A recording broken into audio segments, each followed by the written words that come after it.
인사이드 아웃 내면의 디즈니 꿈 제작소를 다룬 스핀오프 작품입니다. 라일리의 감정들을 보다 더 깊은 무의식의 세계를 들여다보는 이야기죠. 총 4부작으로 제작된 시리즈를 하나로 합치면 거의 영화 한 편의 길이가 됩니다. 때문에 인사이드 아웃 1편과 2편 사이의 시기를 다룬 1.5편 정도의 내용을 풀어내고 있는데요. 라일리가 사춘기에 들어서기 직전 내면이 급격하게 변화하고 성장하는 단계에서 그녀의 자의식 과잉을 주제로 하고 있습니다. 인사이드 아웃 시리즈를 보다 보면 늘 착각하게 되는 부분이 있는데요. 바로 라일리와 감정들을 분리해서 보게 되는 거죠. 당연히 이 둘은 하나입니다. 심지어 사건의 순서나 인과관계도 없죠. 내면의 사건과 현실의 행동은 거의 동시에 일어납니다. 하지만 영화의 연출을 따라가다 보면 감정들이 라일리를 조종하고 내면의 사건이 외부의 사건과 서로 영향을 주고받는 것처럼 보이죠. 이 꿈 제작소 역시 마찬가지입니다. 라일리가 잠들면 불침번을 서는 감정이 있죠. 낮에는 라일리의 시야를 보던 화면으로, 밤에는 꿈 제작소가 만드는 꿈을 봅니다. 꿈 제작 현장에서는 라일리를 대신하는 카메라를 가지고 꿈을 만들고 있죠. 그래서 라일리가 잠들고 꿈꾸는 시간은 그녀의 시선이 외부에서 내면으로 고개를 돌려 자신의 무의식을 탐구하는 시간인 겁니다. 그러니 이 시리즈의 주인공들은 모두 라일리의 무의식을 표현하고 있죠. 보다 보면 라일리와 별개의 존재들이 만든 꿈에서 그녀가 영향을 받아 행동하는 것처럼 보이지만 꿈 제작소 자체가 라일리의 의식이기 때문에 사실은 오직 라일리의 생각과 행동만 존재합니다. 때문에 당연히 그들 모두가 라일리지만 그녀의 내면에 한 가지 의식만 존재하지는 않죠. 서로 충돌하는 두 가지 의식이 대립구도를 만들고 있는데요. 한쪽은 라일리가 정말로 원하는 것, 그녀가 순수하게 좋아하는 걸 추구하죠. 오랫동안 히트작을 만들어 온 감독 폴라가 이 의식의 핵심입니다. 반대쪽은 라일리가 남들에게 보이고 싶은 모습, 즉 남들이 어떻게 생각할지를 의식해 추구하죠. 히트작의 순위를 따지고 본부의 눈치를 보는 제작 총괄 진이 이 의식의 핵심입니다. 그래서 이번 이야기는 자의식 과잉, 즉 남들이 모두 나를 주목하고 있다 여기며 나에 대해 어떻게 생각하는지 너무 많이 염려하는 것이죠. 정식적인 심리학 용어는 아니지만 우리 모두가 사춘기에 겪는 공통된 경험이기에 쉽게 공감할 수 있는 감정이라고 생각합니다. 심리학적 분석에서 자의식 정서는 당혹감, 수치심, 죄책감, 자긍심 4가지를 주로 꼽습니다. 모두 다른 사람과의 관계에서 발생하는 감정이죠. 실제로 이 중에서 당혹감은 2편의 감정으로 출연했고 수치심은 마지막까지 후보에 있다 탈락했다고 합니다. 죄책감은 하나의 감정이 아니라 라일리의 비밀 보관소가 되었고 자긍심은 라일리가 추구하는 자아의 목표가 되었죠. 2편으로 넘어가기 전 라일리의 내면이 어떤 변화를 경험하고 새로운 감정들이 나타났는지 살짝 엿볼 수 있는 부분인데요. 어린이도 아니고 청소년도 아닌 나이, 라일리는 어떤 갈등을 마주하고 있을까요? 백일몽 감독 제니는 창의성을 중요시하는 예술영화 감독입니다. 새롭고 멋있고 시적인 감각을 추구하죠.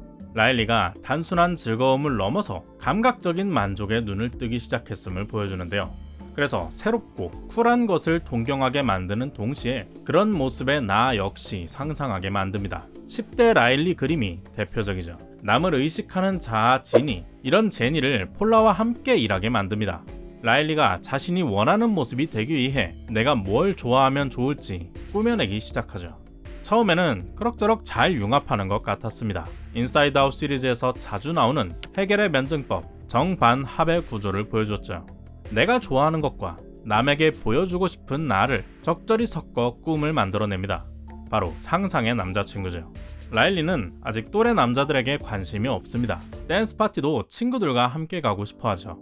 하지만 파트너를 만드는 친구들을 보며 또 성숙한 자신의 모습을 상상하면서 자신도 누군가와 함께 댄스 파티에 가거나 남자친구를 만들어야 한다는 압박에 시달리는데요. 그것을 해결하기 위해 무의식이 만들어낸 존재가 현실에는 없지만 라일리 맘에 쏙 드는 상상의 남자친구입니다. 물론 처음에는 잘 작동하는 것 같았지만 바로 다음날 부작용이 발생하죠. 수많은 상상의 남자친구가 양산되면서 라일리는 혼란에 빠져 몽유병을 겪게 됩니다. 이 몽유병 증상은 꿈 제작소의 라일리 카메라가 멋대로 움직이는 것으로 표현되는데요. 자신의 혼란스러운 내면이 괴로워서 도망치고 싶은 마음이 현실까지 영향을 미친 겁니다.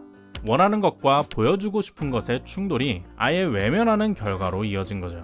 결국 라일리는 댄스 파티를 가지 않으려고 합니다. 너무나 다른 폴라와 제니의 협업은 결국 실패할 수밖에 없는 걸까요? 신인 감독 자넬은 폴라의 조감독으로 시작했습니다. 그만큼 라일리가 뭘 좋아하는지 아는 캐릭터죠.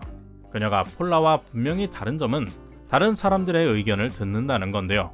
폴라는 나밖에 모르는 유아적 무의식입니다. 나의 취향과 선호에만 빠져있는 캐릭터죠. 그녀가 강아지 멜이 운전하는 차를 타고 프로덕션 내부를 휘젓는 장면을 보면 잘 느껴지는데요. 폴라는 자신의 생각과 비전에 대해 뭐라 떠들고 있지만 우리는 위험한 자동차 운전과 사고에 눈길이 빼앗겨 그녀가 뭐라고 하는지 잘 들리지 않습니다. 자막을 보는 비영어권 관객은 더욱 심하죠. 폴라는 자신의 생각에만 빠져 있습니다. 작가들의 대본을 완전히 무시하고 꿈을 라일리의 최애 클리셰로 떡칠하죠. 반대로 자넬은 라일리의 무의식이 어떻게 변화하고 있는지 상세하게 신경 쓰고 묘사하려고 합니다. 자신이 뭘 원하는지 분명히 볼 수 있게 거울을 통해 스스로를 확인하는 꿈을 연출하죠. 그 결과 라일리는 엄마가 실망하지 않을까라는 과한 상상의 걱정을 떨쳐버리고 자신이 입고 싶은 드레스를 고르게 됩니다. 걱정과 달리 엄마는 별 신경도 쓰지 않죠. 자의식 과잉으로 인한 쓸데없는 고민이었습니다. 마찬가지로 댄스 파티 당일이 되자 아무도 라일리의 드레스와 지난날의 머메이드 유니콘 사건을 신경 쓰거나 기억하지 않죠. 모두가 자신에 대한 생각으로만 가득 찬 라일리 또래의 아이들이니까요. 다른 사람들의 눈치를 보며 춤도 추지 않고 구석에 몰려 있습니다. 라일리가 당당하게 친구들과 춤을 추기 시작하자 그제서야 모두 나와 즐겁게 놀기 시작하죠. 라일리는 지난밤의 꿈을 기억하지 못합니다. 파티장에서 뭔가 희미한 익숙함을 느끼고 거기서 자신감이 나왔을 뿐이죠. 드림 프로덕션에서 만들어내는 꿈이 라일리의 기억에서 잊혀진다고 해도 무의식의 단계에서 영향을 주고 있음을 보여줍니다. 댄스 파티에 영향을 준 결정적인 꿈인 자각몽 역시 마찬가지였죠. 이 꿈에서 라일리는 자신의 꿈을 명확하게 인지합니다. 모든 것을 자유롭게 할 수 있는 공간에서 나의 진정한 욕망을 마주하고 실현하죠. 예전부터 좋아하던 유니콘, 글리터 등등이 그대로 나오고 그로 인해 행복한 시간을 보냅니다. 그 결과 남의 시선을 신경 쓰는 지인은 해고되고 폴라가 제작 총괄 자리에 앉게 되죠. 대신 현장의 연출은 자넬이 활약할 겁니다. 라일리가 뭘 좋아하는지를 잊지 않으면서도 나날이 변화하는 의식에 맞춰 만들어내는 연출자죠. 라일리가 자신의 행동을 선택하는 기준이 나의 욕구에 충실해졌으면서도 좀 더 성숙한 방식으로 자신을 돌아볼 줄 알게 되었음을 보여주는 내면 세계의 연출이었습니다. 인사이드 아웃 시리즈의 주인공은 어린 소녀지만 언제나 어른들에게도 깊은 영향을 주는 작품이죠. 자의식 과잉에 빠진 청소년이 아니더라도 남의 시선에 붙잡혀 가짜로 살아가는 경우는 흔합니다. 굳이 꿈을 꾸지 않더라도 카메라를 돌려 내면을 보는 시간이 명상 아닐까요? 적어도 오늘 밤에는 자신에게 조명을 비추고 내 삶의 주인공으로서 자각한 연출을 해보면 어떨까 싶은 저는 영상입니다. 여러분의 생각은 어떤가요? 댓글로 남겨주세요. 구독과 좋아요는 큰 힘이 됩니다. 오늘도 긴 영상 시청해주신 여러분 고맙습니다. Check the mic and make sure it sound right, boys.